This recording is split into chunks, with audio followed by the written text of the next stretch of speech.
Greetings, folks. Welcome back to the Jason Damico Show. And thanks for subscribing to the YouTube channel, listening on Spotify, iTunes, iHeart, Simplecast, and all the other platforms. This, I feel like, in an indirect way, is a long time coming because our very special guest on this episode, we haven't really talked in years, but we've stayed in touch in and out through social media, and we got a real treat for you guys today. He's The Voice 2018, one of the contestants in the 2018 roster of the show. He's opened up for a bunch of huge names in the country genre: Jason Michael Carroll, Jason Aldean, Joe Nichols, David Nail, the Cadillac 3. And, yeah, actually, I'll say this. I was going to save this for later, but I got to say, man, I'm not that much of a country fan, but this guy just kind of took it to a whole other level for me today when reviewing his music. Please welcome to the show my good friend, Mr. Mikele Buck. How you doing, everybody? It's good to see you, dude. Good to see you too, man. Via phone screens, man. Yeah, it's strange times. It is. It was strange times before this happened, dude. It really, it really was. It really was. So, but thanks for having me, dude. I appreciate it. Hey, yeah, glad we can make it work. Yeah, I was telling you earlier that I'm not very tech savvy, so if something breaks down on my end, I apologize to your listeners and viewers and such. I'm not either. It's just by default, by necessity. Yeah, I asked my 9-year-old to help me out on some stuff sometimes. To how to turn on the iPad and all that stuff. I gotta ask my kids how to do that. Well, we've got some ground to cover here. You've had quite a career already, and that's what it's called, a career? I think that's what they call it. I thought you were supposed to make money in a career. I don't know. Yeah, I thought so as well. Yeah. I've hustled a long time, man. I really have. But that's probably the best part of it, you know. Dwight Yoakam said one time, once he got famous, he thought the good times were behind him because of the struggles weren't there anymore to keep it interesting, you know. So yeah. Well, beginning stages for you, let's just start kind of like how you got into music. I read somewhere that you actually started playing drums first. I did. If I read that correctly. I did. I still hop behind a kit on some live shows on a normal. Just one or two songs, just kind of musical chairs, kind of entertaining factor. But yeah, I started. My mom, we're from the hollows of West Virginia, and bluegrass was just so popular, bluegrass gospel, and her family, they all played some kind of instrument, fiddle, mandolin, banjos. They all sang that family harmony of cousins and brothers and sisters singing together while the kids played in the yard type stuff. So I was always around that. I love bluegrass to today, but it's just like never been my thing. Of course, rebellious stage, I started listening to a lot of Pantera and Metallica. When I got my first Metallica album, I was like, ooh. But I seen Charlie Daniels on my dad's shoulders at 5 years old. Kind of knew then. I was like, this is cool. This is a cool thing. I'd like to do that, you know. But I always, once I started playing drums, never thought I'd move up to a front man at all. I was kind of shy, and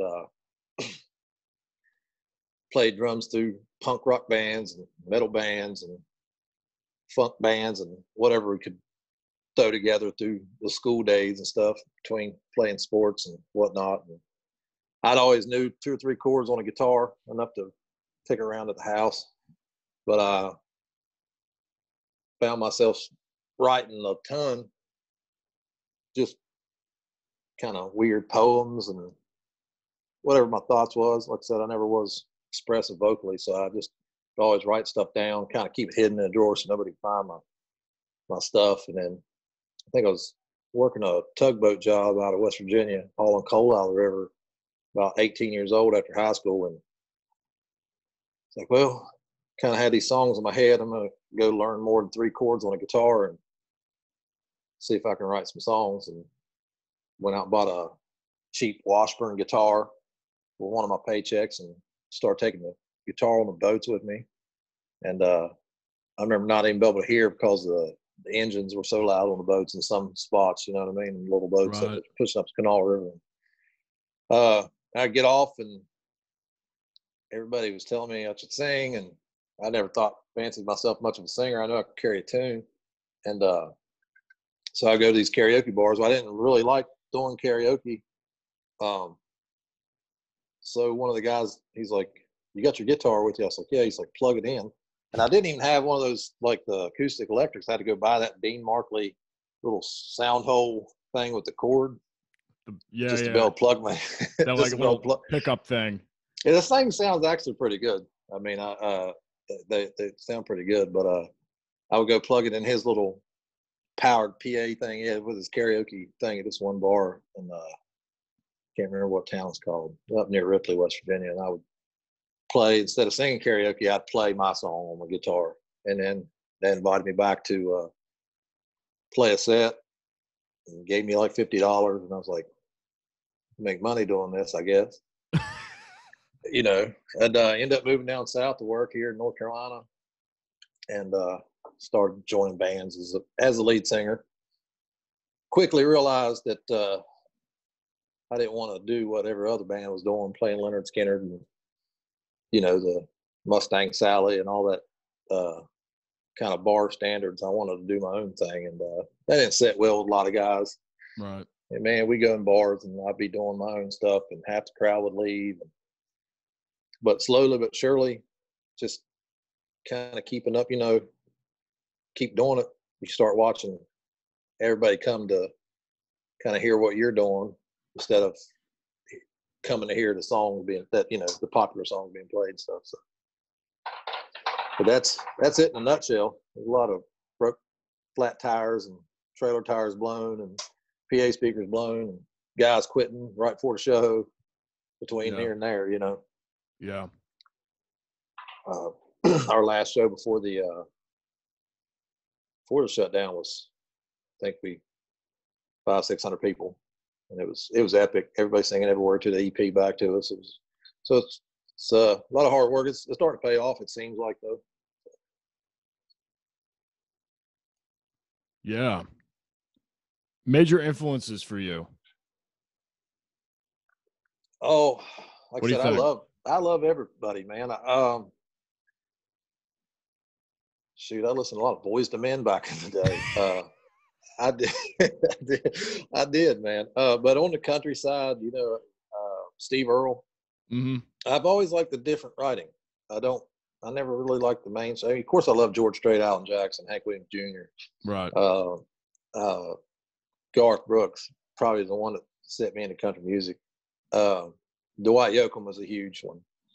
But again, he wrote different. It wasn't your normal "I love you till my eyes blue," or, you know, the standard stuff. He wrote in a poetic sense that, you know, touched my soul rather. So like Steve Earle did too. He told stories. Townes Van Zandt, and then I finally got into a guy named Robert Earl King. And after that, I started discovering the Texas guys like Reckless Kelly, Pat Green, Wade Bowen. Stoney LaRue's a huge influence. Randy Rogers Band's probably one of my favorites. Parker McCollum, which we've done shows with. I've done shows with Randy Rogers as well. No, just on and on, you know. I love old Clint Black. Joe Diffie, God rest his soul, just did a show with him. He was a big influence back in the day too. Pretty much anybody from the 90s, Brooks and Dunn, of course. Yeah. But I mean, I've just listened to Anthony Hamilton on the way home from dropping the girls at daycare. You know, I love all kind of music. And yesterday I was listening to Outkast with the girls in the car, so I listened to a full range of it. Don't like mumble rap though. I can't get into it. Right. I don't know if I'm getting old or it just sucks that bad. What's your opinion of like this new country rap thing? I don't have one. It's okay. you know, but I've done shows with Demon Jones and Upchurch and Colt Ford and everything like that, and people like it. And not that I'm not going to tell anybody what they should do, right? Or I've never been one of those. But that's not country music. That's not until it crosses the line. But so much. They call that country rap, or they're not calling it country music. So really, it doesn't affect me. I mean, a lot of guys might say that I write too deep for country music, or I might, you know, I don't know that there's a definition for what it is, but there's a definition for what it's not. And you know, guys like Colt and them make a good living, and they get good crowds out, and they're super nice to me. So I'm not going to put down what they do. I do not listen to it. Right. It's not what I am. It's kind of a trend that you know, I think guys that like to jack their trucks up and stuff like that like to listen to. I've never been that type of dude. So it's just there's music out there for everybody. It's supposed to be different, I guess. So. Well, one of the things that I really love, kind of like what I said in the intro, is I really took like an hour or two to really dive in and just listen to some of your stuff. And I was like, damn, like it's refreshing for me personally. It's really, really refreshing to hear some country music that's, I mean, you're current, but you're not, you're just different in a very refreshing way. I don't pander. Yeah. So to speak. And the guys I listen to don't pander. For a while there, it was hard to even write a song about and put pickup truck in it. Right. Because everybody was kind of jumping on that bandwagon. But I was like, man, I can't even write about myself. I actually have a song. Hopefully it'll be done. I'm kind of taking my time with it. One of the lines is, we never jacked him up. We wrote farm use on the side. And I think there's a different element. I probably shouldn't say this out loud, but I call it, some of it, frat boy country. You know, like. No, I totally know. I grew up. I totally know. Like I said, I mean, and that's all well and good. Do whatever you want to, man, but you can't paint a picture of I don't know many people that farm that jack their trucks up. You know what I mean? Who could afford to, where I come. You know what I mean? You paint farm use on the side of your truck so you could drive it without insurance on it. You know what I mean? And you know, it just wasn't a thing. It wasn't a cool thing where I was coming from, or at least not in my world. I never had the money for it, nor what I wanted. If I got money, I bought guitars instead of jacking the truck up. So, right. I mean, I love trucks and 4-wheelers, and I love hunting and fishing. It's just, I don't necessarily identify or try to be identified as that. You know what I mean? Like, yeah. I've always been an outdoorsman and a redneck, so to speak, but I just don't pander to it in my lyrics.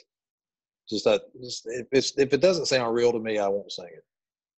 Yeah, and that's just the bottom line. If it doesn't, I don't care about a number one hit or anything like that. The song's just got to sound good to me and feel good to me and move, especially when you're playing live.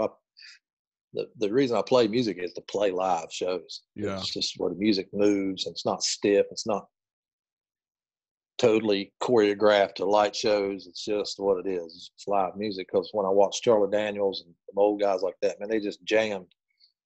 And each night the song was different. Yeah. And I love that aspect of it. I would never play the backing tracks. It just feel like, I don't know, I feel like it's dishonest. So, yeah, as far as writing goes, I write a lot of stuff.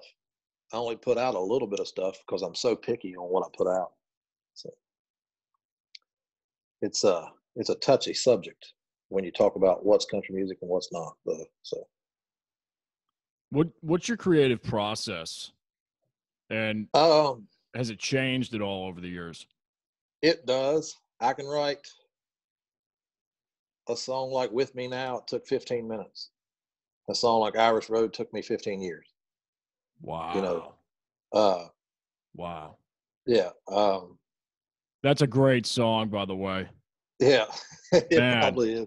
Yeah, and I'm stuck on one. We was actually writing with a couple buddies of mine, and I've got this killer chorus, and it's, in my opinion, it's so damn good of a chorus, or so damn catchy of a chorus, that we're trying to put verses to it, and all the verses suck compared to it. So it's just hard to tie in. And we sat, three of us sat the other night. It's like, I've literally wrote it 3 or 4 times and just balled up everything but the chorus.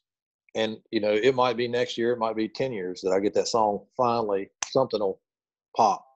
Right. Or it might be today. I mean, I've been working on it today, but I don't rush the process just to write a song.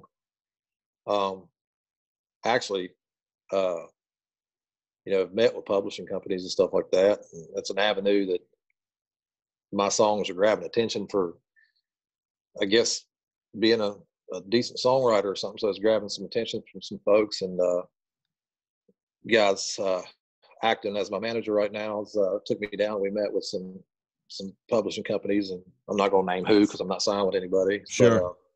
But apparently they were big deals.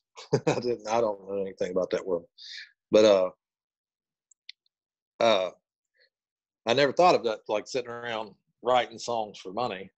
It just never entered my mind until probably this year. You know, I've heard about, hey, you got to get a publishing deal. I was like, I just thought that was a step in getting your songs published and getting a record deal. I never thought about writing for somebody else. And I could sit down and probably do that. You know, give me a topic, I can write a song on it. Doesn't mean I'm going to like it, or doesn't mean it's going to be any good. But I don't know what's good or not, because I listen to the radio and I turn it right back off. So, right. You know, I don't know. You know, Old Town Road was the #1 hit. I guess it's a good song. I don't know. So, but you and I have a lot of similarities, apparently. Yeah. Even though we're you know, I'm more like rock blues kind of that. Oh, I love the blues, man. I've got pretty much everything Stevie Ray Vaughan's put out on my playlist. I was going to say CD case. So on my 8 tracks, I have everything Stevie Ray Vaughan put out. Stevie Ray, Muddy Waters. Yeah. Who else is coming up in the game? The blues game. What's his name? We just had Eliza Niels on earlier this week, or no, she just came out this week. We had her on last week. Her episode released today. She's doing a lot of cool things. Jared James Nichols is a phenomenal guitar player. There's Gary Clark Jr. who's on. Yeah, Gary Clark's been around for a little bit now. He has, yeah, but he's kind of popping into everybody's playlist now. It was kind of, it's crazy how to do that. I remember seeing Chris Stapleton in Raleigh at the City Limits about 10 years ago, before anybody knew who Chris Stapleton was. Wow. You know what I mean? It was longer than that, probably. But yeah, it was like, I knew him as a songwriter and the Steel Drivers and stuff like that. And he was coming, and I actually tried to get people to go with me. Nobody would go. I went by myself. And wow. Yeah, I mean, that's just, you know, I'm a fan of songwriters, but I couldn't tell you who wrote all these #1s like that are out on the radio now. I mean, but we were talking about like B.J. Barnum, Randy Rogers, to me, Wade Bowen, Senator Rue. That I think that's what draws me to Texas, is their songwriting ability, and actually sounding like country music. My version of what I think country music should sound like. But yeah, blues, bluegrass. I love R&B, Jodeci. Remember that old Jodeci stuff? I can go on and on. I can talk all day about that. Well, let's get into, well, real quick, mandolin, which I think is pretty interesting. When did you start fiddling around with that? There was always one laying around, and like I said, I know about 3 or 4 chords on one, and I've always known how to do 3 or 4 chords on one. I can't remember, tell you how I picked it up or who taught me. Like, I know how to play some riffs on a banjo. I couldn't tell you who taught me. Right. I haven't played a banjo in a long time, but I can't. I mean, like I said, I just pick up, learn probably my uncle or my mom or one of her cousins or something showed me something one day. And, but mainly because Copperhead Road, we would do it live, and I always loved that song. And I could play it on mandolin, so I just picked it up, played it on mandolin. It's not like I tried to get any better at it. You know what I mean? Right. Then I wrote a few like that needed some mandolin in it, and I don't read or write music. I barely understand the number systems or theory. I hate when people say play by ear. I think everybody plays by ear. Even if you do know musical theory, you still play a certain amount by ear. But I always wanted to get better at instruments like drums. I could excel at. I still don't know the first thing about reading beats or anything. You know what I mean? I just watch and learn type stuff. But every time I get in my guitar in my hand, start the process of learning some theories or something, lyrics would pop in my head, or, oh, I'd learned something new. Then I'd hear a song. Right. Or a past song I was trying to write, which I wanted to take the melody line to a certain key or certain note and didn't know how to play it. And then I'd finally learn it. So I'd go back and interrupt learning anything about music to go back to the writing. Go right. And yeah, and I hate it. But as a good friend Matt Bell says, he's like, don't change, don't learn anymore. The Matt plays that. Matt's a great violinist out of Raleigh. He buddy of mine. He's like, don't change what you're doing because it's working. Yeah. And I was like, all right. And he's probably one of the best musicians I've ever met in my life, so I'll just take his word for it. He's a great dude. I don't know if you know Matt or not. Name sounds really familiar. Matt Bell used to play with a band called Spare Change. He plays with us from time to time when my fiddle player Sarah is on vacation or whatnot. But amazing guy out of Raleigh. Raleigh's full of talent, man. And he's actually out of Texas, but one of the most talented human beings on earth is Matt Bell. So anybody listening, go check out Matt Bell. He's got an album out and stuff now. Phenomenal musician, fiddle player. Violinist. Cool. Violinist. I'm sorry, I plugged Matt. I didn't mean to on that one, but he won't mind. You're in Greenville right now, right? I am in Beargrass, North Carolina, outside Greenville. Okay. Martin County, actually. One county over, but about 30 minutes away from Greenville. My band's from all over. I got a guy in Statesville, fiddle players in Raleigh. My bass player lives in Greenville now, and my drummer lives in Moorhead. So we're spread out. Right. But a great group of guys. Finally, over the years, you lose pieces, add pieces, and this is probably the most phenomenal set of people I played with as far as live, and finding somebody to steer away from what's going to make them popular and what's going to make them a ton of money, which we haven't done bad either or, but when you start drawing, you start making money. That's just the way it goes. Right. But finding the pieces to fit you, man, in an area that's not saturated with a ton of musicians, like some place like Nashville or Los Angeles or Austin, where people go there to play music. It's a trick in itself. But you get a name for yourself and people want to play. So you just luck out. And I've lucked out and found the right people for the past 5 or 6 years. We've been doing really good with it.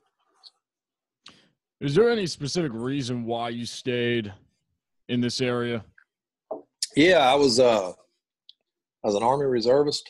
I was living in West Virginia. I was trying to play college ball, and moved down here to work. And I was working in Aurora, North Carolina for a contractor I was welding. And the girl I was seeing got pregnant with my oldest daughter.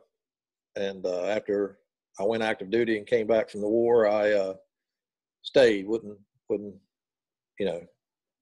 leave her, Right. End up being here for 20 years now, 15 years now. So. Wow. But yeah, kids and stuff. I'm not a Nashville fan. I'm not a city fan. I'm not a How do you say introvert, extrovert, or whatever? I can stand people for about 30 minutes, and then I have to go be by myself. Yeah, introvert. Yeah. Yeah, I'm and not that I'm not shy. I can walk in a room and talk to anybody, and you got to recharge the batteries, as I they just say. don't like. I'm the same way, man. Can only go for a couple of days, and then I gotta retreat for a little bit. Yeah, you gotta have that time if you're wired like that. Yeah, I have to. Like, I remember we'd play big shows in Greenville, man, when I was a younger man, and we had a great band, and we were playing downtown, ECU, college girls everywhere, and all my buddies, man, we get done playing, and everybody wanted to go to a strip club or go out to some party or whatever. They're like, "Where are you going?" I was like, "I'm gonna go catch catfish." So I goes find a riverbank somewhere like 4 in the morning. By myself, I try to get people to go with me. I try to go. It just never was my thing to stay in the in crowd too much. I'm never found a solid spot where I thought I fit in with the damn. If that makes any sense. It totally does. Yeah. But yeah, that was I stayed here. I mean, I love North Carolina as far as the people and the friends, and especially this is where I started. And man, do we have a fan base from here to, we played New York, Florida, up down the East Coast, everywhere we go. It seems like people are knowing us now.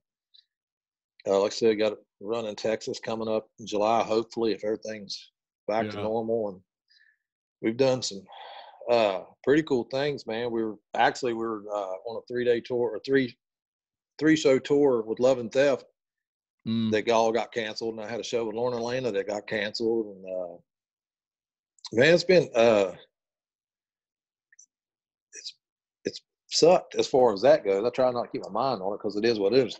Tons of people that are suffering way more than I am. You know what I mean? Yeah. I'm pretty low key, man. I don't spend a lot of money, so always been pretty blessed in that area. As far as, I ain't rich by no means, but I ain't never starved.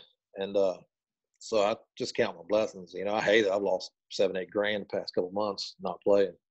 And but as far as that, the sucky aspect of it, man, we were doing 3 stadium shows with Love and Theft, Dorton Arena, UNC Asheboro, and one in Charlotte. I can't remember which one. It's the arena in Charlotte. I'd have to look at the calendar. I can't, like I said, my memory's gone, but that was going to be cool. That was going to be our first run with, being on the bill for a few stops on a certain tour, which is, what you do when you're coming up to the next kind of regional to national level. We're getting on those. And so I was like, man. And then, like I said, just had meetings in Nashville with some publishers and got some hits back from some people who really, really like the single and the EP, and it's kind of everything's on hold. It's like, man, we've been working so hard, and I haven't let it get me down. You know what I mean? It's just because, like I said, I always count my blood. I've been in way worse spots than this, but it had a suck factor to it. I mean, I'm not going to complain about it. It was like, man, I think everybody's, I try not to woe is me at all, but.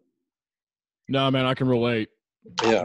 I had tour dates that got canceled, and a couple of films that I was working in. And dude, I love watching your Instagram, by the way. Just to really? Shout out. It's like one of my favorite Instagram, because you always have something different on there, dude. It's always really I know you're an actor, and then you play drums, and you're a hell of a guitar player. And I'm like, man, this cat is all over the place. And your folks, man, I was going to be. Your folks were so nice when we met in Raleigh a few years back. I think I met your mom and dad. Yeah. There. Yeah. I can't believe that was what, 4 years ago now, probably. Where was that? What was that for? Was that State Fair? It was at Dorton. I know it was Dorton. I think it was the fair. I thought it was something. I thought it was something else. Like, I don't know if it's a State Fair. I can't remember what it was. Was it like one of those car shows or something? No, the whole fairgrounds was open, but I can't say it was the fair. Something tells me that it wasn't. It might have been. I don't think it was the fair. I think it was some other big event they were having there. I can't remember. Can't remember either. I just remember nobody was there. That's all I remember. I mean, we had there was people there. I mean, there might have been 200, 300 people sitting in the stands, but you're in Dorton Arena during the daytime. Right. And it's an arena. Everybody's outside. Everybody's outside. I just remember you and I were talking like, they couldn't just move the stage like 200 feet. Like we could, I would have been, it would have been great just playing right at the entrance because at least everybody's out there walking by. Yeah, they want to eat their sugar and their carbs, and they want to, you know, do the whole afternoon routine. And I just remember it was if I remember right, it was a beautiful day. It was kind of hot. Yeah. And I remember getting in there, like trying to zigzag into where we had to go load in at was just a pain in the butt. Yeah. But I don't think it was the fair though. I want to say it was something else. But I mean, it was at Fairgrounds, but I do know that. So, but it was who else was there? There's several other bands playing that day. I think. Oh, we've done so many gigs, dude. And you have too. You know what I mean? It's like I don't remember. Yeah. You know? Yeah. It's just and the cool thing about it is, man, it's like the people you meet. Everybody always asks me about, hey man, how do I get into music? You just go play, dude. There's no secret. There's no secret. Yeah. There's no. You know, we did 3 shows with Kane Brown. The last show we did with Kane Brown was in front of like 10,000 head, or however the count was. I'm not good. It was packed.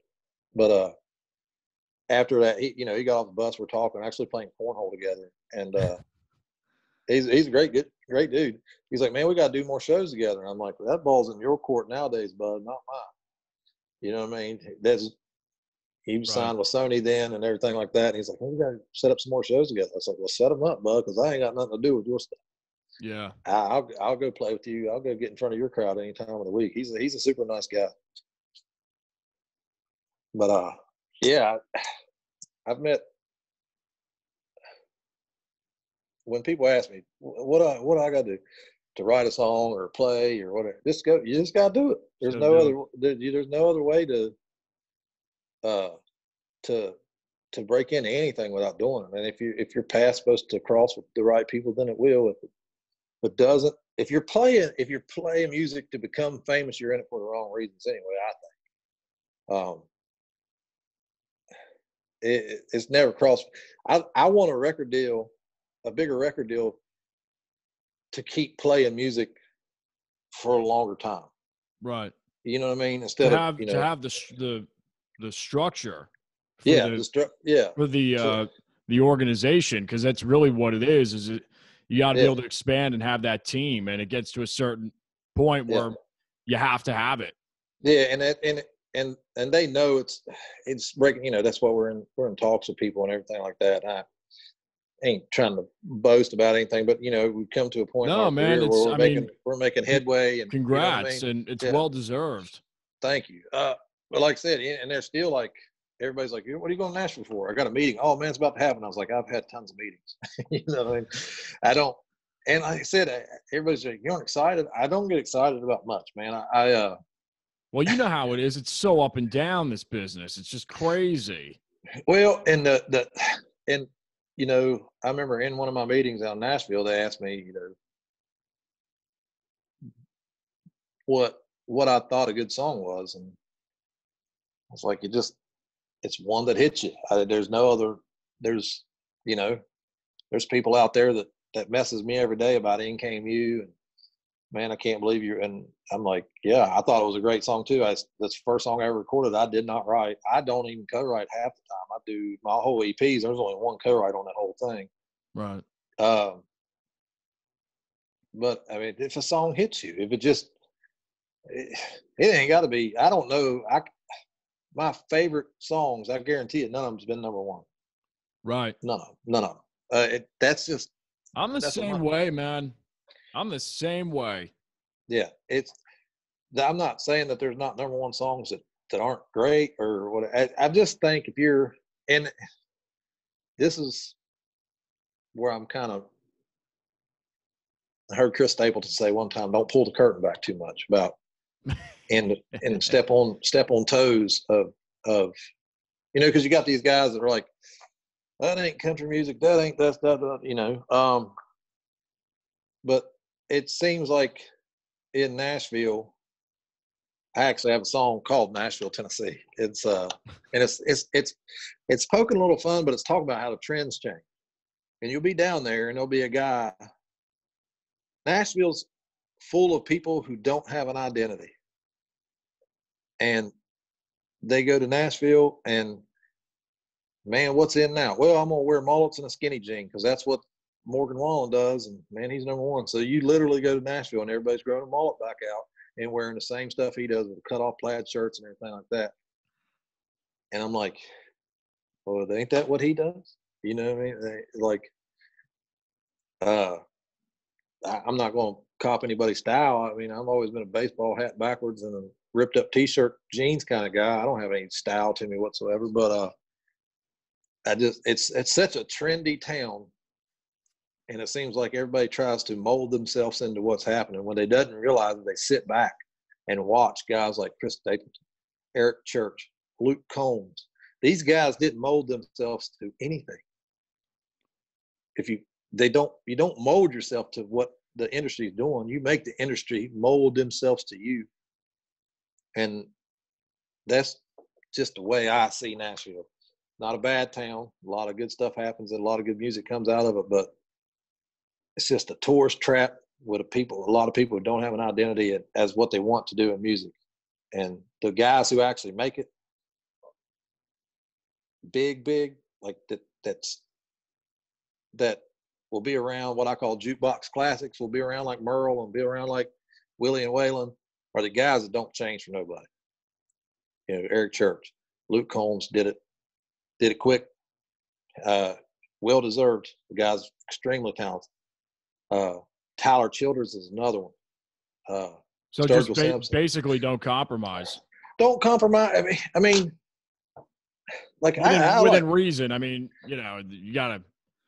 Yeah, nowadays you gotta write under 4 minutes. But you can hear it in songs. They do the same melodic pattern. They have this almost broke down rap part. It's not really rap, but it's probably like they'll do this slow line. The cadence is very similar. The cadence is similar. And you know, man, it's funny that you bring this up because it's like I've kind of kept my mouth shut about a lot of this, but it's kind of the cat's out of the bag on this episode, so it's like whatever. Thanks for bringing it out.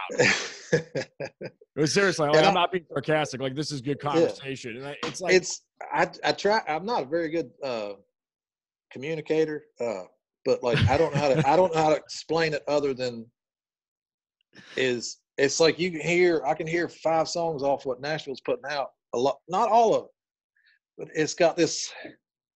Like you'll be singing, "Oh, I love her," da da da da da da da da da da da da. Oh, da, da, da. You see what I'm saying? They hit these little quick spurts, and every song's got to have it. Every song's got to have that little. And see, when you go to Nashville, and everybody's like, I got told by a guy, he's like, "Man, come to Nashville, you'll learn to be a better song. You'll learn to be a songwriter." And I'm like, I've been a songwriter since I can remember. A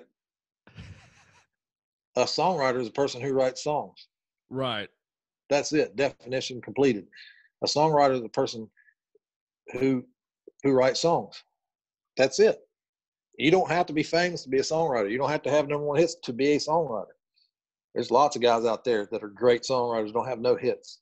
Well, you'll learn how to do. What do I learn how to do? Sit in a room with 5 other people and make up a pop song, you know.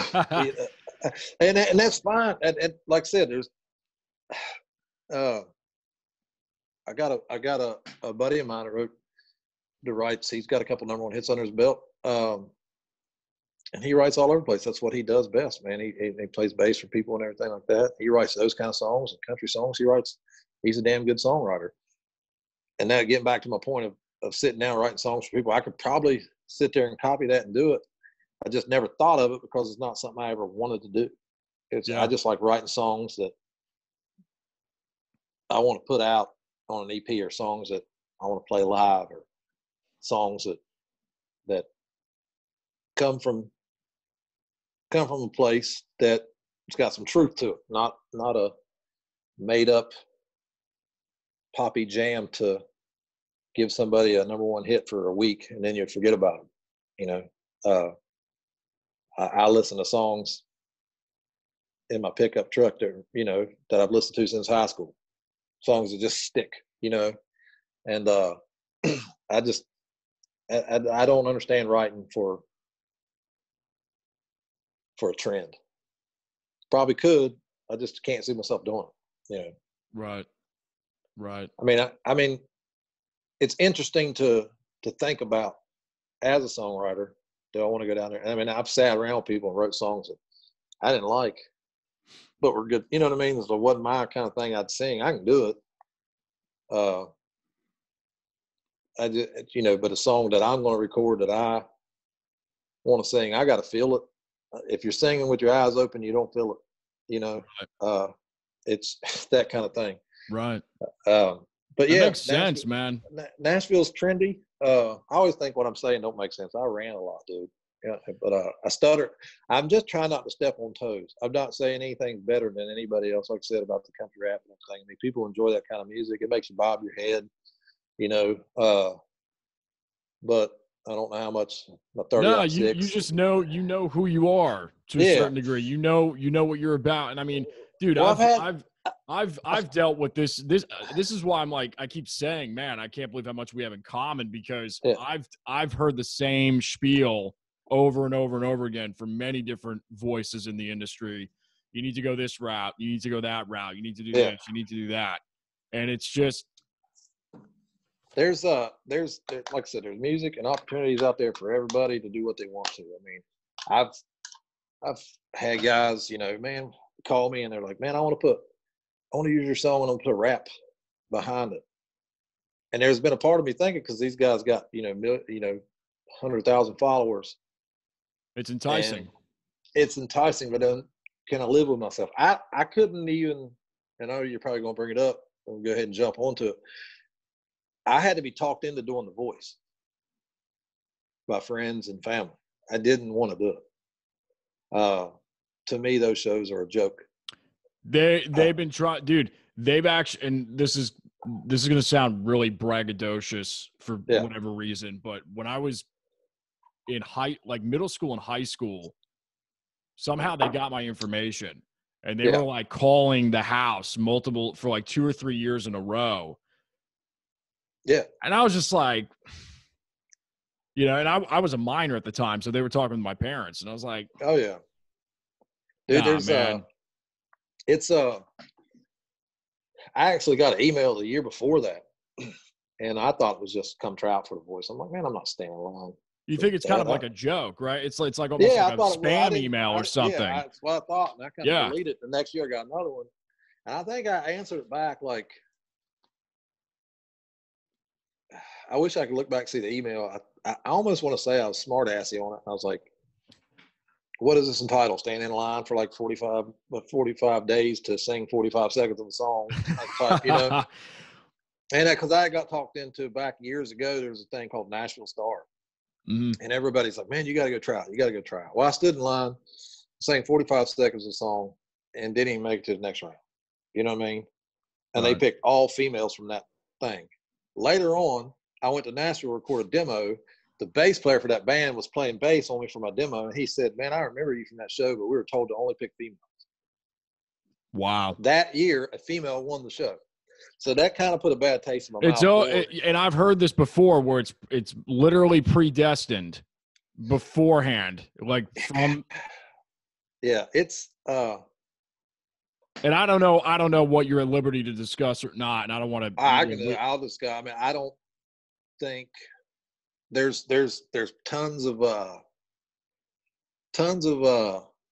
ways to go down a rabbit hole with it, but none of us know. Any contestant, right? Anybody says, yeah, man, they told me to say this, is I believe's lying. I believe they can. You take like a 600 question psychological test just to get on the show. Seriously. What? Yeah. And, you know, first of all, they want to make sure you're in right mental state not to lose it. And you're with different people from all kind of different backgrounds. They want to make sure you're not a, Klan member or jihad or whatever. You know what I mean? Like, it's safety factor in it too. Right. Understandable. But out of that, they get your personality. They understand. I mean, they understand how to work your personality. See what I'm saying? That's one of the rabbit hole theories. I have no clue what to use it for. This is interesting, dude. Yeah. I've got friends of mine that have been on, American Idol or whatever. And this is the first time I'm hearing that much detail. Yeah, well, I don't care what they going to sue me? I ain't got nothing. But no, I actually have my battle round filmed on my phone too, that they didn't show. But there's no way I can release it. You know what I mean? But right. But I got beat by the winner apparently. But dude, I was so ready to go home anyway. I was not happy doing it. How long were you there for? Dude, forever. And I only went to the battles forever. I went back 2 or 3 times. It's crazy.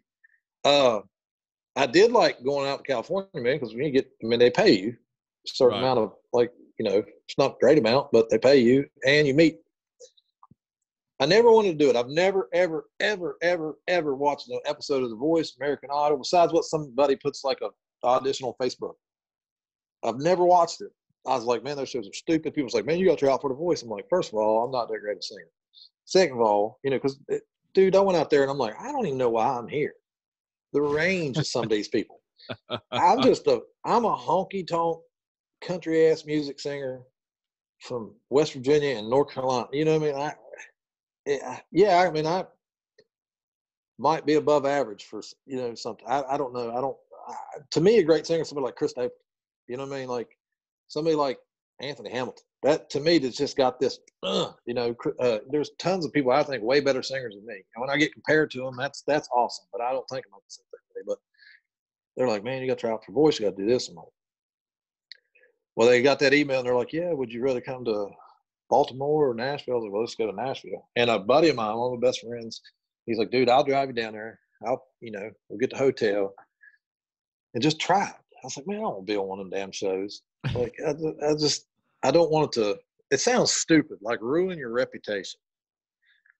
No, it's a genuine fear or concern. A genuine fear is like, I want to be known as the guy who was on The Voice that one time. Right. That I don't want to be known as the guy who was which is statistically going to be 1,000 to 1 anyway. Yeah, but I was like, they're like, dude, you already got a following.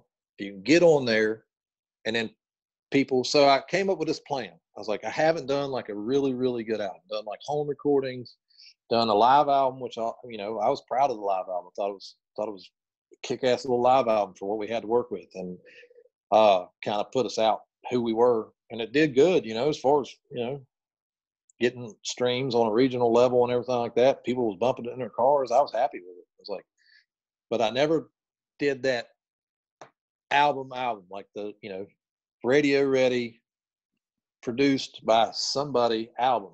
Right. So I was like, well, if anything, I'll get out there, get on there, and if I get 5,000 fans off of it, as soon as I'm done with it, bam, I'm gonna put out another album, and put out the good album. And I put that plan in play. Like, I didn't care about going any farther on The Voice because, just to be honest with you, name me somebody from the top 5. I can probably do it, but I guarantee you can't. Yeah, I guarantee you don't know the winner. I guarantee you don't know the winner from my season. I know the winner. I don't watch the show. I'm the wrong person to ask. But no, I mean, most people, name me somebody with a record deal that won The Voice. Nobody. It's strange, isn't it?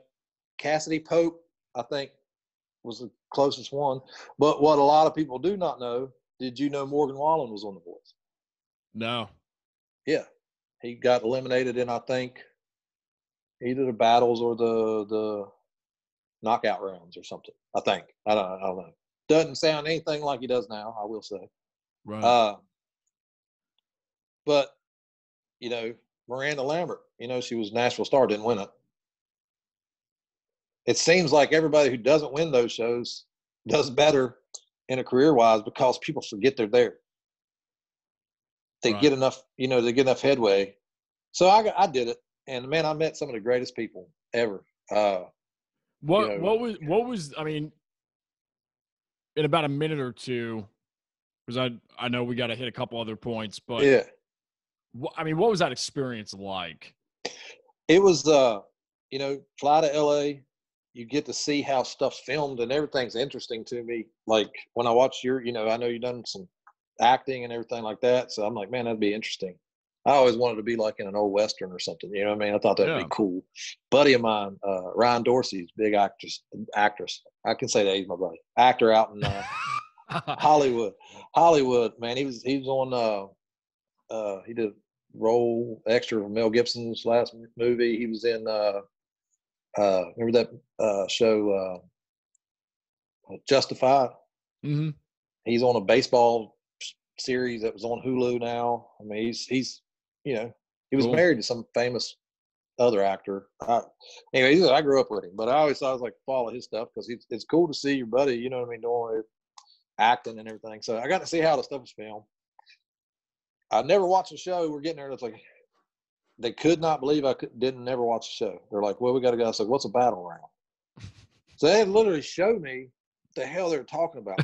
My first blind audition that I ever seen was mine. Well, our group when we got back with Team Keller. Right. But so I go first in Nashville. I'm like, all right, I'll go do it. And it's a private audition. It's not like I stood in line. They have me a slot to come in. What is it, like a booth or a? No, it's in like the rehearsal studios. Like okay. There's warehouses in Nashville. I'm sure you've been to that have stage rooms and stuff that everybody brothers they're like warehouses. Yeah, it's a big warehouse, but they got individual room for. Right. And if you're in the big room, usually you can set up your whole stage and tour with Garth Brooks. But in this little room, Brothers Osborne's over here playing. Right, they're like tour rehearsal spaces. Or bands that are ready to go. Yeah, it's just rehearsal space. So they got that all set up. I go in there, it's what was cool. We get to Nashville.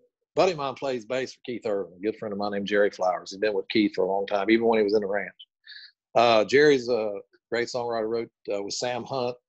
Oh, and cool. I said it earlier, I just didn't want to name drop, but Jerry wrote House Party, one of the writer on House Party, and Any More Summertime with Jason Aldean, he wrote, co-write, whatever. But my buddy's big on Twitter. I got Twitter, but I'm never on there. And he's like, man, Keith's doing a pop-up show at Exit In, which you ever been in Nashville, holds about 500 people. Right. So this is the night before my first audition. And I was like, cool, I'll text Jerry and see if he's playing, because I'm like, Exit In, he's probably just doing like some acoustic thing. Is that on Broadway or is that off? That's off Broadway. It's I want to say it's Midtown. I want to say it's not Broadway. Nobody. Yeah, I don't remember. I've never been there, but I heard about it. Yeah. Anyway, I called. He's like, yeah, man, we're doing this pop-up show with what's her name? Not Lauren Elena. There's another female country singer. I can't remember. Anyway, they're doing a tour together, and it's like him promoting. It's a pop-up show. He put it out like an hour before they're playing. So like, man, we get there. It's freezing cold. There's like a line around the block. Well, I know Jerry. He has me tickets already. Passes at the door. We literally, it was just luck. We pulled around, and right in front of the door is a parking spot, like right across the street. And my buddy's like, he's really big and like he signs, He's like, this is a good sign, man. It's a good sign. So we go in, we hang out with Jerry. We're up by the stage. He's playing this little stage. Keith comes out. What? I can't remember her name. Keith comes out. They're jamming, man. I'm not a huge Keith Urban music fan, but I love to watch Keith Urban play live because, man, he's amazing. He's great. He's amazing. What the hell is her name? Oh God, I can't. And it's not something I listen to every day. But it'll hit you like 2 days from now. Yeah, she came on and she did her set. Then she comes down and just stands like between me and my buddy. We're just chilling, talking and stuff. And I'm like, she's like, hey y'all, and my buddy's like, you know her? I was like, no. I mean, I know her. She's famous. I can't remember her name. So apparently she's not that famous. Casey Musgraves. It's another one. Damn if I know. I had to look on my phone to see. But anyway, shake Keith's hand, say hi, whatever, hang out with Jerry a little bit. We go back to the hotel, and my buddy's like, man, you're going to make it. He said, we've got such good luck so far. I was like, whatever, dude. So it was so funny. And but I mean, like 10 minutes in Nashville, we had backstage passes with Keith Urban. You know, it's right. But like I said, I've known Jerry since we was kids. It's not like, you know, I don't get to see him very often, but you know, I call him for advice every once in a while, and he's a great dude. I know his family. We all went to church together and stuff like that. It's just, you know, family from back home. And so he's thinking it's the lucky, you know, I got a rabbit's foot. And so I go the next day, sit in the room, come in there, and they give you 3 songs. I don't know if they pick you one and then you pick the other 2, but you got to do 3 songs. One, you got to do it a microphone standing on the neck. You can't move because they got the cameras. I'm not nervous at all because I just don't get nervous playing. I get excited, you know. But man, I go in there and I didn't know there was gonna be cameras. I don't know why I didn't figure this because I'm you know, not bright. But go in there and I'm like, okay. So I stood in front of them, like you see guys talking, and there's a room full of people on computers and people behind the cameras, and I'm like, oh man. I didn't plan on this. Yeah, I don't do good in front of you. If you notice, I don't look at the camera a lot. I hate looking at myself. But I go and I'm doing One Number Away by Luke Combs. That was one of the ones they picked for me. So I start to sing it, and I got the damn Munchkin voice, you know. Oh yeah. And I'm like, why is my voice doing that? Like, it was nerves. I didn't feel the nerves, but it was controlling me. Wow. And I was like, he stopped me like 30 seconds in. He's like, ho, ho, ho. I'm like, well, I just blew the shit out of that, you know. And I'm pretty sure it was the guy from Thompson Square. He looked like him if it wasn't. That band, there was a husband and wife, Thompson Square. You gonna kiss me on that song? It was that dude. And some other dude that was on The Voice that I never heard of. But he's like, hey, man, LA loves your look, blah, blah, blah, blah. He's like, I can tell you're nervous. And he literally looks at me. He's like, I was like, I didn't feel nervous, but the cameras, I'm not used to cameras. He said, well, open your eyes and sing me the fucking song. It's literally said. So after that, he's like, but he said, I will tell you, he said, LA loves you. They're watching now. All our executives, they love you. They're going to put you through. So just shut up and sing me the fucking song. Wow. And after that, my nerves went away, and I did 3 songs, belted them out. But the funny part of it was like I was at probably 50% vocals because I had to go get a shot of prednisone because I had such a bad cold. Oh, man. Smoking cigarettes. I quit smoking cigarettes, but smoking cigarettes, just, you know, beating the honky tonks up, and it was not taking care of my voice. So I had no range. You know what I mean? I always going to sound like myself. That's one thing that people tell me. You just don't sound like anybody else. You have a voice of your own, which helps, I guess, in a thing. I just think I sound like a hick. I didn't know there was anything special about that. But apparently, because a lot of people try to fake it nowadays. But so I get shoved through. They do a little interview process, and of course, they want to bring up, you know, Iraq and all this stuff like that. You know, you fill out all this form stuff. Right. So like, all right, they go into executive decision. I'm trying to get through it. It's a long process. Go through executive decisions. You got to wait like a month or 2, and I'm like, well, they're not going to call me for this right now. Well, I get calls like, we want you to be in LA on Friday. We got plane tickets waiting for you. I'm like, okay. So you go to LA and basically do the same thing again. Wow. You basically do the same thing, but you do all the paperwork, and that's where you do that damn psychological test and all this shit. Which I failed, by the way. I'm a. How do you fail on? You fail. How do you? Because combat veterans and firefighters and police officers fail those miserably because we see the world in a different light. Right. And they actually had to go talk to psychiatrists, like, to make sure I went home. Yeah. Oh, now I get it. Yeah. Now I get it. Yeah. They're like, I mean, they must have really wanted me on the show. I might be pulling the curtain back too. But it's funny, man. I can't believe I failed the test. Like, I guess it says I'm a manic depressed, which I'm not a depressed person, man. If you hang around me, you talk to them, not like, but like, says, you know, it asks you some weird questions. I don't know how to explain how weird this psychological test is. It's like, have you ever done something oddly sexual with something or other. Like, I don't know, like weird sex. Like, I'm like, what do you consider weird sex? I mean, like define. Have I ever had the ball shoved in my mouth? And you know, but you know, like, so I'm like, I mean, threesomes. I don't know. I don't know what you want. Yes, that's not normal. You know, so they're like, it's just stupid. I swear to God, it's embarrassing to tell, but like, but that just stupid. Have you? And then it's like, have you ever killed anybody? Have you ever? It's just like, or thought about it. Or have you ever thought about this? It's like, yes. Yeah. So like, think I'm some psychopath. You know, I go talk to 2 different psychiatrists at 2 different times to make sure I'm not some psychopath. Yeah, and they're like, we know it's this protocol. We know veterans and cops and firefighters or anybody who's been through traumatic experiences do not pass this test. Right. Your brain just is not wired to work a certain way that a normal person is. You know. Plus, you know, I shoot squirrels for dinner. You know what I mean? Like. So anyway, I get that. They call us down to the room. I'm laying in the room. I mean, we don't sit around picking guitars and stuff, man. And, you know, of course, somebody's going to get a whole little weed and everything. You're not supposed to drink. You're sequestered to the hotel. You can't go anywhere, you know, because people want to know who's on next season. You know what I mean? I don't know why they do. Right. But apparently it gets out, you know, so you're supposed to tell them you're with somebody else. I would make up stories like I was a security guard for Snoop Dogg, shit like that. Yeah, it was like the guests and stuff. You know, people ask me, I'd be like, we're a security team. We're representing Snoop Dogg. So we'd make up just stupid lies. It was kind of fun. But that's funny. So they call you down to a room, and I remember coming down from my room and walking through people standing with their bags. And I was looking around. I was like, I knew them. You know what I mean? I know we've been hanging around these folks for like 3 days. Right. And I'm going to this room. And I'm like, I didn't make it. You know, I didn't think I did a great job. I knew I wasn't nervous that time. But go in the room and I'm looking around and I see all these people. I'm like, well, I know these people ain't getting sent home. People like Dave Finley and Cam and Marlowe, my buddy, and just tons of people that I think are amazing. And they come in there. Everybody gets an opportunity for a blind audition. And by that point, it's 100 and some people. Or, you know, to get there. Then you fly back for the blind. Then you start training, wardrobe, vocal coaching. You're there for like a month for the blinds. You know what I mean?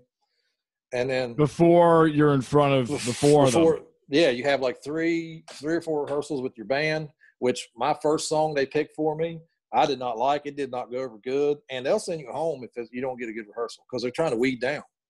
But apparently they wanted me, you know, like I fit some kind of criteria for what they needed. Right. And so, you know, it's like a month. Finally, you know, fly my girls out and we're shooting, and I'm going like second day, and I'm like, I wasn't nervous. As soon as I got on stage, there was no nerves whatsoever. Wow. But I mean, I have a crowd. There's a crowd there. To me, it was just like I'm playing a show. Yeah. And everybody else was like, "Are you nervous? You nervous? You're nervous?" I was like, "I'm really not, because there's going to be a crowd there." I just did not feel any nerves. Matter of fact, I remember right before Carson Daly was interviewing me, I was falling asleep on the couch. What in the world? I was just wore out, dude. Man. I mean, you like 14-hour days. You go through all the rehearsal, 14-hour days of this stuff. You know what I mean? And I remember getting nervous when I walked in to rehearse with the band, and you look around, the guy plays for Pink, one guy plays for Prince, one guy plays for Letterman Show, blah, blah, blah, all these great musicians. And wow. I'm standing there sucking. I don't even know what the name of a G chord is, you know. And so I ended up getting on there, and it really – I can't say that the whole experience was bad. There was parts of it I hated, man. They kept, "Hey, Mikele," I would smile and laugh, make jokes, and they're like, you know, I felt like they wanted to show me a certain light. They wanted to push this whole soldier thing, and I told them after the blind that I wasn't talking about it anymore. And, you know, that's not who I was. Right. You know, that was a long time ago, and I spent a long time trying to get past it. You know what I mean? So I didn't want to. It was like some corporate mold that they wanted to push. They just, you know, they know that it touches America's heartstrings. Right. You know, the flag saluting crowd and everything like that. And, you know, I didn't do anything special over there. And even if I did, I wouldn't ask for thanks for it. You know, it's just part of a duty that you do. And I just don't like dwelling on that at all. You know what I mean? a lot of people don't even realize I was in the military. You know what I mean? And I like to keep it that way. It's just don't define who I am as a person. This is something I did. I felt proud to do. And a ton of other people did it for me, and a ton of other people are still doing it now. And it's just, I think it's a duty that some people feel like they have to do, and that's all it was for me. I just happened to join up during a damn war. So, but I felt like they wanted to push that image of me, the broken, sad clown military guy, and I fought them on that. I do feel personally that I'd have gone farther had I played it. I mean, I feel that if I was going to bet, if I could bet money on it, if I'd have played the part, I'd have gone farther. But I didn't play the part, and I wouldn't play the part. I don't want fans because I served in the damn first cab. You know what I mean? So that's one experience of it that I didn't really like. There's a lot more detail that I'll keep to myself about meetings and producers and everything like that, because for the most part, man, they were great producers. NBC were great people to work for, very nice, very professional. All of them was loving, caring people. They didn't treat you bad. They treated you like gold. They treated you like stars. They treated you with respect. NBC was absolutely amazing with that. There's nothing they did that I thought was petty or anything. Anything they wanted to bring up about my past, they asked permission, and I gladly turned them down. You know, they didn't force the issue. They tried, weaving it in there as best they could, but they weren't ones like, oh, hey, do this, and we're not. They didn't. They're all, but they got a type. You know what they want. Yeah. But what came from it, man, was meeting friends that a lot of the people lived in Nashville, and I met my producer Eric Torres through a mutual friend that I met on The Voice named Kalen. And Eric produced Jimmy Allen, who had a #1 hit. He's got 2 #1 hits now, I think. African-American country singer, Jimmy Allen. And Eric's worked with Jamie Johnson and all kinds of stuff, and just got hooked up with him through somebody I met on The Voice. So it was a blessing. And my mindset going into it was just get the experience, see where it leads. Because I was at a road's end. I didn't know shit about shit as far as producers, but I always knew I wanted this good album. So it was like, I called Kalen and I was like, we were talking. He's like, man, I got a good producer. And I was like, that's what I'm trying to find. I got to get this album done. So as soon as I got off, got with Eric. We produced my album, a single. He's going to produce this new single. We'll love working with him. And he's also, it's also somebody who's got a name in the business, coming up in the business. The producer just produced Jimmy Allen with Broken Bow Records, which another guy, Cam Marlowe, introduced me to my friend Andrew. Andrew's acted as my manager right now. He's helping me get on playlists with Spotify and everything. He's got, had me meetings with the nice publishing companies that I met with that people there for 10 years haven't got. So that show led me to people that got me what I'm setting up now, and along with my hustle. So the experience is great, especially when you're laying out there and you ain't got shit to do, man. Weed's legal. You're not supposed you're not supposed to be smoking weed out there, but I did. Damn it. I ain't sitting out, yeah, I don't. Well, I just, I mean, I had it down as a bullet point, and thanks for talking a little bit about it. Well, and one thing I would say is like the cool thing, man, and I had so many people coming up to me after, hey man, like, musicians around here, what do you think I should do to get on The Voice? It's like, I'm the last person. Just try. All you can do is, if you're coming up, is just try, man. You know what I mean? If you want a record deal, try. If you want, I spent years when I did my album, I spent years, I wouldn't take money off anybody or borrow money or just not raised that way. I see people do the GoFundMe pages, and I'm not calling it bumming. I'm not calling it that at all, because it's not. Artists, you got to do what us as artists got to do to make it in the industry that, bars ain't paying no more than they were 30 years ago, 40 years ago. Yeah. So in order to make it, you got to play a ton. If you're lucky selling merch, if you're, so doing a $14,000, $15,000 EP is untouchable for most of us. You know what I mean? I just got lucky and had some backers and some close friends offer, and I wasn't going to take it. You know, of course, I took it as like, you know, people wanting to get behind you. And, you know, people talk to me, man, dude, go do this album. I'd be like, I can't afford it. Yes, you can. We'll help you. You know what I mean? Mm. And if you're a musician, it's great to have people like that, that are in your corner. But as a prideful man as I am, it was hard to accept, you know. And now, but I take it as I just work 10 times harder to get it back to them. You know what I mean? 10 times harder to which, you know, I got lucky. I paid half of it myself, and then half was a sponsorship. And that's great. So, you know, and all the singles and stuff, I just paid for myself. But it's there's no one way to go about it, man. If you can get, I will say, recordings matter. And no, you don't have to have a producer who's got a number one hit producer album, but it damn sure helps. You know what I mean? Right. And first of all, when you get a producer, just the fact that he wanted to work with me is the main thing. It's not like you call them and set an appointment. You know what I mean? They're already doing stuff.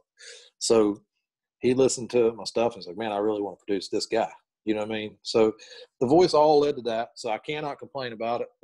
I had a great time laying by a pool in Los Angeles and got to see how cool tracks work with cameras. And man, I had a slew of guitars to play that they had there, you know. So, I mean, and vocal coaching helped me out tremendously. My vocals have skyrocketed since then. I never had vocal coaching except for course in school, you know what I mean? Yeah. And my vocals got 10 times better after, especially I quit smoking. So. Stop smoking, kids. It'll kill you. Well, you got the new single that's out. It's been out for a little bit. Yeah, since October. Yeah. And what are the future plans looking like for you, despite everything that's going on? We are actually. I'm going tonight to lay down the acoustic tracks and click and my vocal tracks for it, which will be all scratch tracks. Yes, you know that. Guide tracks, yeah. We recorded this song in the studio. We're going to release it. We were just putting it, just working on it, trying to see how we get it live, you know, and if we got it down, we got it down. And I usually do like a demo here, then send it to Eric. That's how I've done it so far. Like do a demo here. Is Eric in Nashville? Band. Yeah, he's in Nashville. Okay. We recorded the EP at Zach Brown Studios, cool. Southern Ground, and then we finished the vocals at Eric's place. And the single we did, you know, it's easier to bounce it around from guy to guy. A lot of the studio musicians, I use a lot of the top pickers. I think it's just worth the money. You know, my guys in my band, we could all go do it, but none of us play studio. And you just don't understand the difference of how these guys can get it done quick. And if you pick the right people, like I listen to albums and be like, I like that guitar player and I want this guy. Hey, Eric, do you know this guy? Yeah, I know him. I'd like him to play on it. And so you kind of pick and choose but the guys that are on mine, the same guys that was on Cody Johnson's album, right? Stuff like that. That kind of 90s country, red dirt kind of, I just call it country ass music. Eric said I need to get a shirt that says country ass music. Good merch piece. Yeah. And so we're going down. We got a song, and I was going to bounce around a few songs for them and see which one they wanted to pick, but Eric's pretty stuck on this one. And so me and my bass player wrote it years back, probably 6-7 years ago. Might not be that long, probably 5 or 6 years ago, maybe. It's called Countryside, Ride Through the Countryside. It's nothing like lyrically, like it's a kind of a mid-tempo 90s feel-good groove song, and it's just about riding around, gonna drink beer, but none of my songs are blatantly say, let's go drink beer, let's go to, you know, right. But it's called Ride Through the Countryside. It's basically talking about how it's been a while since we got I know one of my favorite things is like in springtime or even in certain seasons come up, but like it's been a cold ass winter, you know, West Virginia, and you know, it gets cold. There's nothing to do. Everything's right. So when the springtime finally hits, man, that you'll have that one evening where it's just like bet the fish are biting. You know what I mean? Like and the spring's coming on, and you can just roll them windows down, and it's kind of one of those kind of feel good songs. And we're gonna release it, especially after this. So it should be released right when everybody gets back to being normal. Yeah, it's funny that you say that because again, I'm beating this phrase to death, but we have a lot in common. I think on a songwriting level, because a lot of my stuff's has been more introspective over the years. Yeah. And just during this whole situation and pandemic, it's like, man, I just want to freaking rock out. Yeah. So I'm like, all the stuff I'm working on now, you know, fortunately I've got my whole studio here in North Carolina in multiple rooms. And I'm just like going to town with stuff that I hope that I can play live again to people. Yeah. That's literally where the mindset is. It's like, man, I hope we can do this again. It's going to be, I got to get you to come down, man. You got to do a show at the Buck with us in Greenville, dude. Oh, dude, that'd be great. I always bring people in to do it with us, and I'm glad I'm in a position to do it at certain clubs, you know what I mean, and bring people in from all over. It ain't necessarily got to be country. It's just something different, you know, come in and we're blessed, man. We play there and it's packed out every time. And, we go to West Virginia, we get the same deal. And, we just hit this stride of shows right before this happened, man, where it was just like, It was almost like people were coming for our concerts kind of thing. And, man, we just, we still do covers. We pick and choose like what 90s covers, kind of influential stuff that sits with us, that we want to rock out, that we love playing live. Yeah, Hootie, yeah. I love Hootie, man. You grew up with Hootie's great, man. No, we don't do any Hootie yet, but I wouldn't be opposed to it. But dude, I'll do anything if it sounds good. And my guy, like you said, we'll be a mid-set. My guitar player and my bass player are a lot younger than me, and they do like Fall Out Boy, like right in the middle of a country set. But I leave the stage, give them time to, they put just as much effort and sacrifice into this thing as I do. So that's why everybody's like, well, I don't just call it Mikele Buck. I was like, because I can't do it by myself. It's a band, Mikele Buck Band, all my Allman Brothers Band, Charlie Daniels Band, Zach Brown Band. I always just like that whole having the band inclusive. Yeah. And you kind of define yourself as one thing, man. We're right now, we lose one guy from the unit or a girl from the unit, man, it would suck. You know what I mean? Like it wouldn't be the same. So I just think people put their heart and soul into it just as much as I do, man. So they went, hey, man, I feel like playing. Like I think they worked on some Hall & Oates not long ago, and I love Hall & Oates. Oh, Hall & Oates, like, dude, fantastic. Yeah, I'm like, dude, we didn't. They're like, they get shocked when I'm like, dude. I said, dude, we need to throw that in there. They're like, what? I'm like, nobody would ever expect us to do it. It's like I don't care what we play. I don't want to play what other people are playing. Yeah. But if we're doing a cover, we have to do cover to kill. We usually just do 90 minutes, but like we got to cover some stuff that we do, like influential stuff, and everybody does. You go to Zach Brown, Eric Church, anybody I've ever watched, they always throw the old school covers. Johnny Cash, man. Johnny, yeah, they just do. They always cover artists that it breaks up. Even if you got 60 number one hits like George Strait. You still there? You still okay? Yeah. Okay. Yeah. Something jumped. Yeah. You're back. My battery thing. Oh yeah. Low, so. But even if you got 60 number one hits like George Strait, he still plays covers of his show, like covers he loves. So like anything, like I don't care what we throw in, as long as it's fun, as long as we sound good doing it, that's what I want to do. It ain't necessarily, I know I only want to sing a certain type of song or certain type, I'm not going to do a Florida Georgia Line song anymore or anything like that, or it's just not my kind of thing. But if my guys want to play a Fall Out Boy song halfway through the set and rock it out, I think it's awesome, man. The crowd, look, nobody just listens to one genre of music, right? Right. Nobody does, dude. We was growing up on Creek Banks. We were blasting AC/DC, Metallica, Johnny Cash, Snoop Dogg, Biggie Smalls. We listen to everything, and I don't listen to. Our crowd only listens to this. Your crowd listens to top 40 radio and other shit just like everybody else's crowd does. Your crowd is not isolated and being different. I tell club owners that all the time. Your crowd is not isolated. There's the internet. It might used to be that way. Your radio only played 12 songs and everybody only knows those. It ain't like that anymore, Jack. You can play whatever the hell you want to. As far as live shows and stuff, man, just being able, like you said, I cannot wait to get back, because we were such on a high. We were rolling on a high.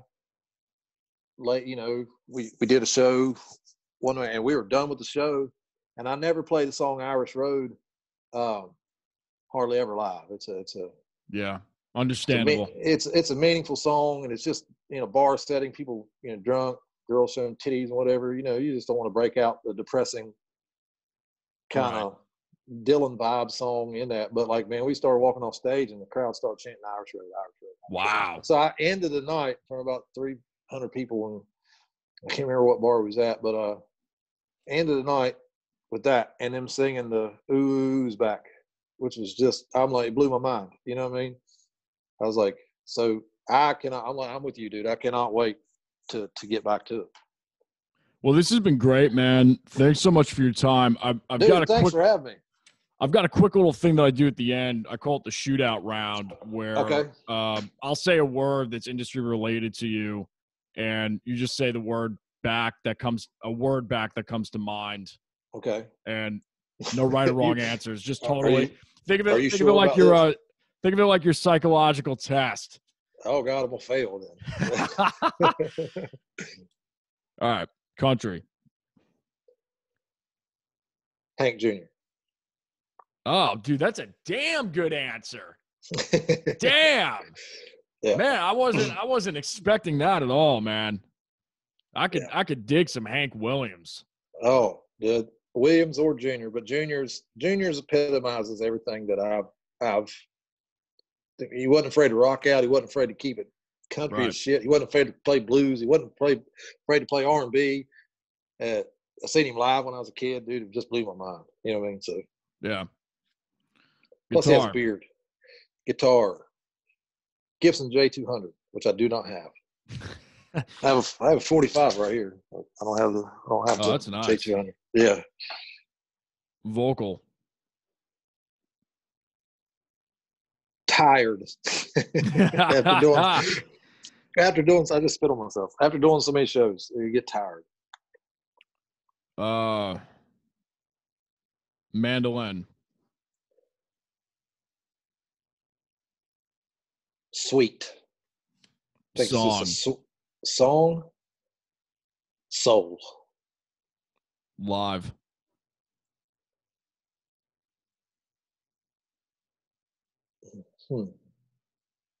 Can't spit out a fast one for live. No backing tracks. That's a yes. Just yes. It's not live. It's not live if you're not playing it live. Right. Studio. Struggling. It's a pain in the ass, man. It really is. It's fun, but it's a pain in the ass. Writing. Therapeutic. Album.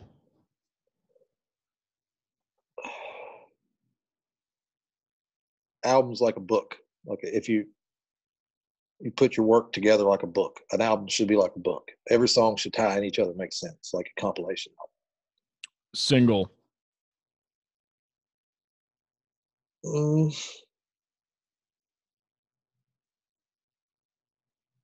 It's like a prelude to. It's like a peek at what you are. I think of singles. I think of like put a song out there that gives you a sneak peek of what's coming. Touring. Lifelong dream. Club. Stale beer. They all smell the same. I know, man. And the floors always stick. They all smell the same. They all have that, like my speakers smell like it. Dude, I miss it. Now that you're talking about it, it's like, man, I haven't smelled that in a while. I opened my trailer the other day, man. I was to get some merch out or something, man, and it was that club stench hit me. I was like, oh man, I'm ready to get this. Yeah. I popped the van door open. It was like that smell of the van, feet, cigarette, weed smoke, just, I'm like, I'm ready to get back at it. Yeah. Arena.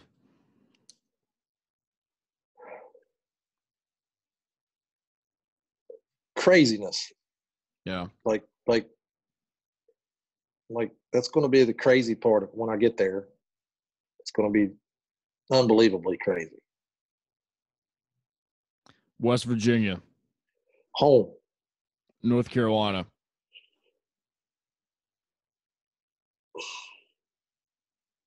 Home base. Last one, most important.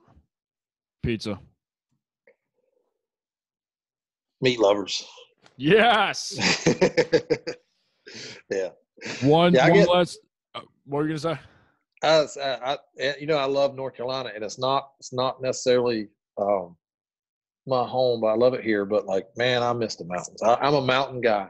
I'm a freshwater trout fishing, hiking up steep cliff mountain man, and that's the only part I miss when I'm down here. It's just I go home all the time to the mountain mountains. Man. Yeah, dude, it's just its own lifestyle up there. I like salt water and the beaches and stuff like that, man. But I'd take a mountain stream over it any time. Yeah. Whitetail deer chasing turkey and trout fishing and just floating. I don't know. Down here, people just tie their boats together. Right. Up home, man, we find a stream. Everybody ties their tubes together and it carries you down. And, they even make tubes with cooler holders in them and stuff. It's crazy. Oh, man. Yeah. That's crazy. Life. Yeah, it's like lazy river float. It's great. That's great. Yeah. Well, I've got one last question that I ask everybody, which is, if you could go back in time to your 15-year-old self, knowing what you know now, what would you tell him? To shut up and listen. Probably, yeah, I'd probably punch myself, just to be honest. I'd punch the shit out of myself. I really would. Like, wear condoms, dummy, and just shut the fuck up. You don't know shit. You know what I mean? Yeah. You know that when you're this age, you're gonna meet this one person. Walk the fuck away. Okay. Like, I've got plenty of songs over heartache, but ain't none of them worth it. You ever notice that? Like, ain't none of them. Not yet. not yet. And I mean, and I feel the same way, man. But it's. Yeah, I think it's all worth it in the end. I'm gonna choose to believe that. Sometimes I don't want to believe that. Yeah, I mean, artists are. We're all weird, dude. Yeah, dude. We like to think we're normal. We like connect normally with each other, but we're a weird group of people. I mean, that's why we talked about earlier not fitting in anywhere. I've always had this mindset that's just different than what I'm around. Like, like I could go way into it, like to just fact that the normal but people trending and all this stuff. And I've always just kind of been to myself about it. Like, man, that's just not me. That's not me. That's not me. And then once you find out who you are, you stick with it. And when you, I think a lot of people see that in you and they think it's weird that you're just yourself, and they don't get you. Yeah. So we're all nuts. We were out in LA and you realize we all got along great. I'm like, this is a crazy house, man. All of us are nuts. You know what I mean? The songs we spit out there, people are like, I wrote Irish Road out there. I finished it out there. I've been writing. And it just put me in a place where I don't know why it had to be LA that I finally finished that song with, but like, being around all these crazy ass artists, man, we're all nuts. We all got our little quirks and quims and stuff like that, but it's a beautiful thing, man. Think of the art that's came out over the years. Stevie Wonder, Stevie Ray Vaughan, pain and every suffering he's went through, and I saw BB King live one time, man. Just thinking about, you could feel it. You could feel it in his music, man. Didn't even have to say anything. You could feel it when he played it to you. I actually opened up for him twice at DPAC in like that whole, and I think the one of the times, what's his name? Oh my God, Robert Cray was there too playing. Yeah. And this was like a year or two before BB passed away, and I was like, I can't believe this guy's still doing this. I can't, because he had diabetes then, and they were bringing out. I saw him close to the end of it too, and people who I'll ask you this. Hopefully, my phone won't die. So, thanks for having me. I'm gonna say this. Thanks for having me, man. It was awesome. Man. Thank you. I'm always nervous and shy about talking because I don't think I make any sense. But in my mind, it all works out. No, I think. Listen, man. I think it'll be quite the opposite if you decide to watch, or when you're. I will. I'll repost. Yeah, I'll repost. I really think this was a really interesting interview because I've wanted to hear some of these things from other folks that have been on. They just weren't as candid about it. They weren't as open. I mean, I don't think I stepped on any toes. I don't look at it as stepping on toes. I look at it from an outside perspective of music. Like I said, there's music for everybody. But it's like in Nashville, you have to agree, or people want you to agree. It's like, oh yeah, Sam Hunt. It's like, I'm not gonna put him down. I think that guy's the most clever songwriter in our generation here lately. I don't necessarily listen to it. I don't necessarily think it's my brand of country music. You know what I mean? Mm-hmm.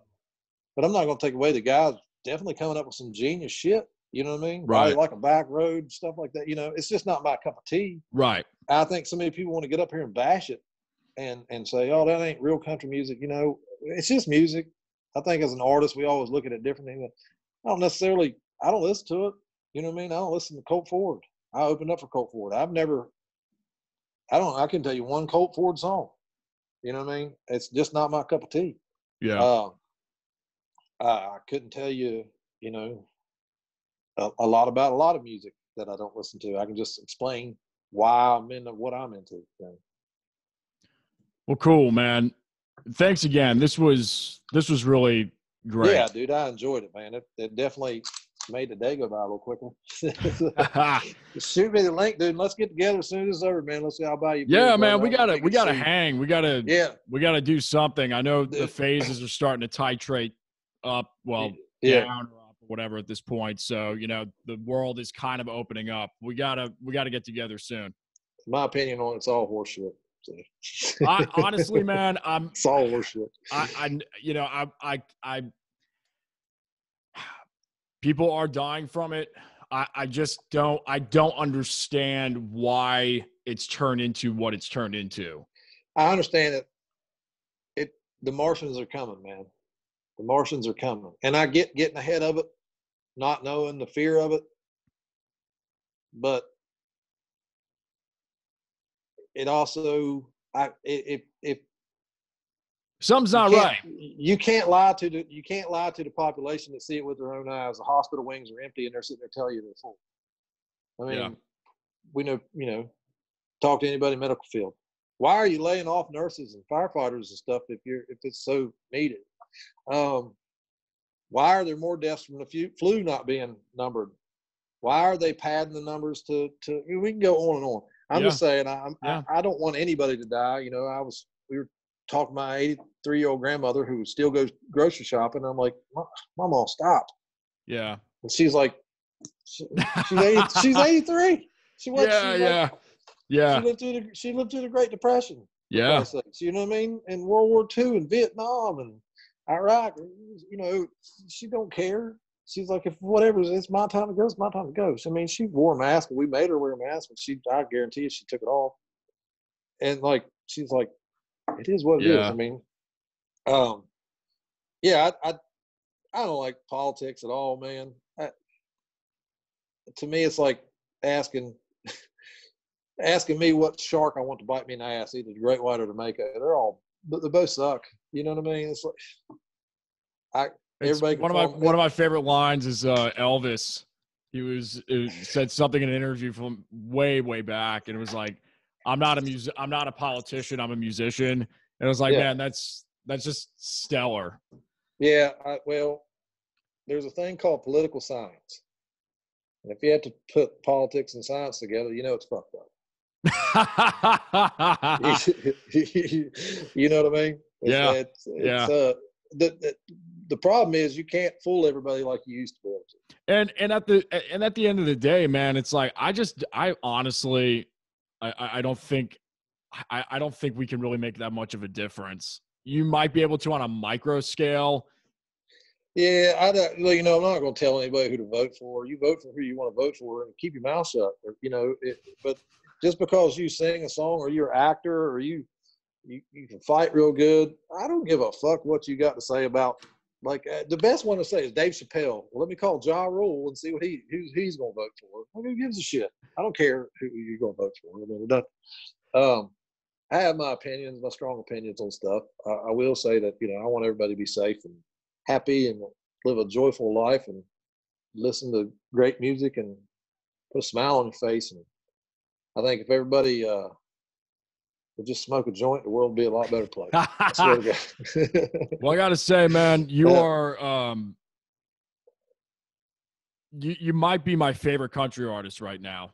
Oh, let's just say, actually, you probably are, and that's only from really. And I've heard your stuff, obviously, when it was live 4 years ago when we played the same show, but just today alone, it's like, damn, this is good shit. You gotta check out some other stuff, man. Like check out Corey Hunt, Todd Ohm, and Tyler Hatley, my buddies from North Carolina as well. Yeah, and, great artist. Check out Parker McCollum. Check out Co Wetzel. I think you would really like Co Wetzel, man. He's a little bit more on the heavier rock side, a little lyrical, a little crazy lyrics. I think you would dig him, man. Out of that Texas Red Dirt stuff that's coming out nowadays. They're the new class of it. And then go back and listen to like Robert O'Kane, even though some of it's like Texas swing type stuff, but lyrically it's just amazing stuff. Yeah, man. So. Good talk to you, man. I'll let you go before my phone dies. I just want. Yeah, and I've got another one at 6, and it's 6:20. Oh God! I was texting her. I was like, "Yeah, it's gonna be a little bit later." But I wanted to cover this, man. This is good stuff. All right, brother. I appreciate it, man. All right, bro. We'll talk to you later. All right, later, bro. You guys been watching the Jason Damico show. Thanks so much for tuning in, and check out Mikele's information in the description box below or to the sides. Subscribe, and we'll see you guys later. Peace.